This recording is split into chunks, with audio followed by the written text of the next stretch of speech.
Assalamualaikum warahmatullahi wabarakatuh. Perkenalkan, nama saya Nailul Alianazah dengan NIM 43040250061. Video ini saya buat untuk memenuhi tugas ujian tengah semester mata kuliah Akhlak Tasawuf yang diampu oleh Bapak Ahmad Minanzuri, SPDI MSI.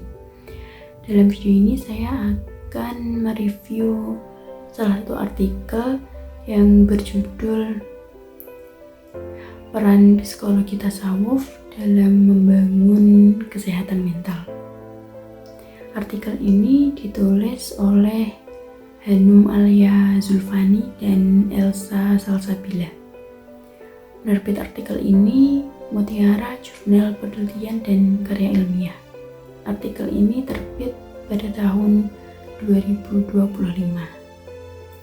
Ringkasan dari artikel ini ialah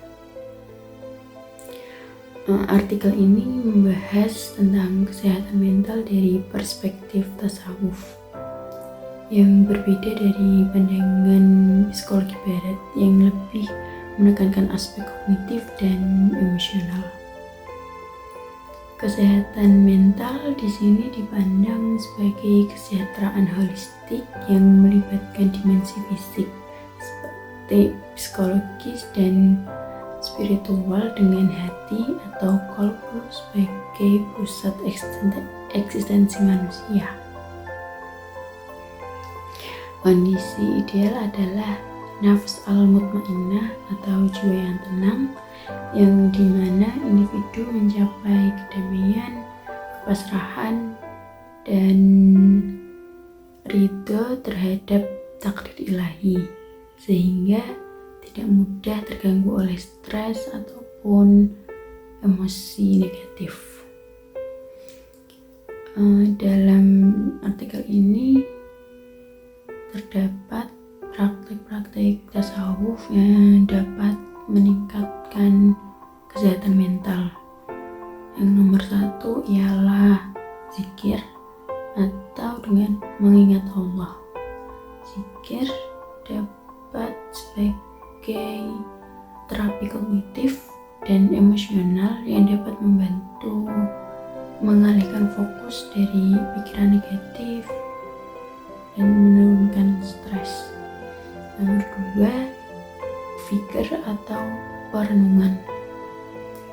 Perenungan tentang ciptaan Allah dan Maha Hidup membantu mengatasi krisis eksistensial dan membangun optimisme. Yang ketiga ialah tawakal atau berserah diri. Tawakal sebagai mekanisme coping untuk menerima ketidakpastian, mengurangi kekhawatiran, dan mencegah depresi. Yang keempat, muhabbah atau cinta ilahi. Muhabbah dapat menjadi sebagai fondasi kebahagiaan yang menumbuhkan rasa syukur dan kasih sayang sebagai penangkal kecemasan. Yang nomor 5, riyadhah an-nafs atau pengendalian nafsu, yang menjadi pengendalian jiwa untuk mengelola emosi negatif, disiplin menumbuhkan rasa kesabaran, kerendahan hati, dan sifat-sifat terpuji lainnya. Metode penelitian dan hasil utama dari artikel ini ialah artikel ini melakukan penelitian dengan menggunakan pendekatan kualitatif dengan metode studi kepustakaan atau library research, yaitu mengambil informasi dari berbagai literatur yang relevan seperti buku, jurnal ilmiah, artikel, dan hasil penelitian terdahulu. Data yang dianalisis dengan menggunakan pendekatan deskriptif analitis ini guna menemukan keterkaitan antara konsep tasawuf dan aspek psikologi modern. Untuk hasil utama penelitian ialah 1. Tasawuf dan kesehatan mental. Itu ajaran tasawuf terbukti memiliki keselarasan atau kesamaan dengan prinsip-prinsip kesehatan mental dalam psikologi modern. Yang kedua, praktik spiritual sebagai terapi, yaitu seperti praktik zikir, tafakur, dan muhasabah yang sangat berperan sebagai terapi spiritual yang membantu seseorang untuk melepaskan diri dari tekanan batin, menurunkan tingkat stres, serta menumbuhkan rasa tenang. Yang ketiga, pembentukan akhlak dan kepribadian. Nilai-nilai tasawuf menumbuhkan kepribadian yang seimbang. Seseorang yang sabar, tawakal, dan ikhlas cenderung memiliki kestabilan emosi dan empati sosial yang tinggi. Yang nomor 4, integrasi tasawuf dalam psikologi Islam, yaitu dalam artikel ini penulis menyarankan agar psikologi Islam modern mengintegrasikan ajaran tasawuf dalam konseling dan terapi Islam agar lebih menyentuh aspek spiritual manusia yang sering diabaikan oleh psikologi barat. Selanjutnya, kelebihan dan kelemahan dari artikel ini. Kelebihan dari artikel ini: 1. Pendekatan ilmiah yang jelas dan sistematis, dan penulis menggunakan metode studi kepustakaan dan pendekatan kualitatif deskriptif dan analisis berbagai referensi secara mendalam, sehingga struktur artikel tersusun rapi dan logis. Terus yang kedua, integrasi yang kuat antara spiritualitas Islam dan psikologi modern, yang dimana artikel ini berhasil menjembatani dua bidang, yaitu bidang tasawuf dan psikologi, sehingga menampilkan konsep kesehatan mental yang holistik antara fisik, mental, dan spiritual.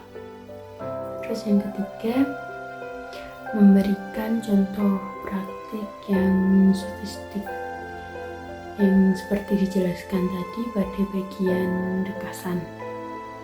Yang keempat, bahasa ilmiah mudah dipahami.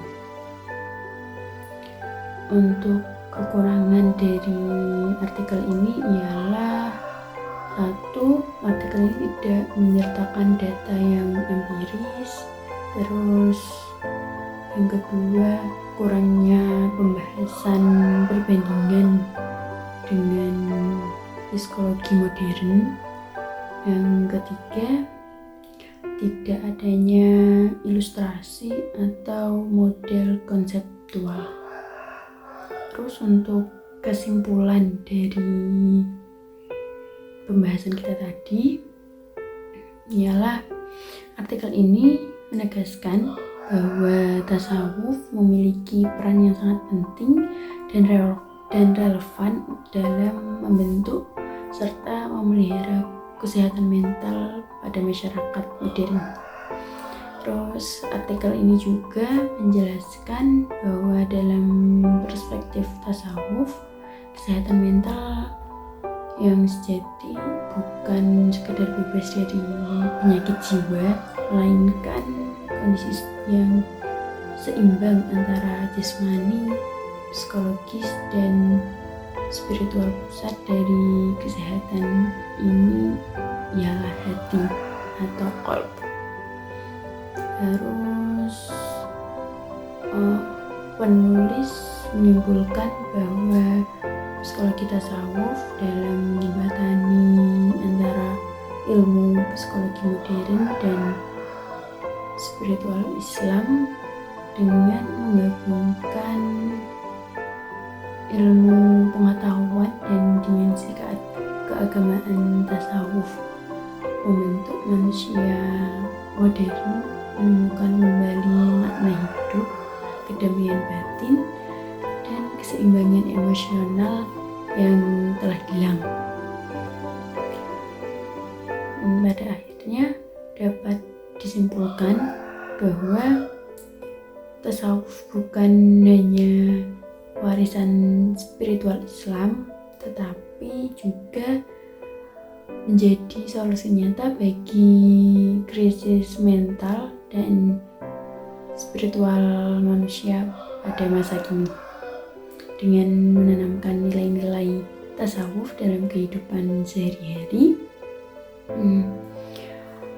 masyarakat Islam diharapkan mampu membangun kepribadian yang seimbang, berakhlak mulia, serta kuat menghadapi tekanan dan ujian hidup di era yang modern ini. Cukup sekian. Wassalamualaikum warahmatullahi wabarakatuh.